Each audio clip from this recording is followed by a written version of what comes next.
Texas law accounts for fault in vehicular accidents for everyone involved. So anyone that may have contributed to the collision or been negligent in some fashion will be have the jury will have an opportunity to apportion fault to that person.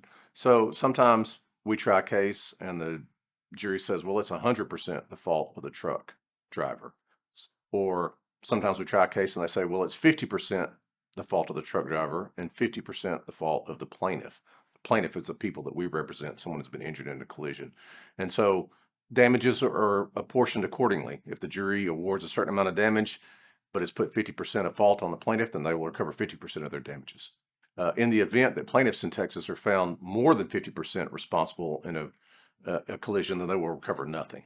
There are states that have what's called pure comparative fault, where if you prove someone was 1% at fault, then you'll recover 1% of your damages. Not so in Texas. In Texas, you will be barred if you're more than half, if the jury determines you have more than half the responsibility in a collision.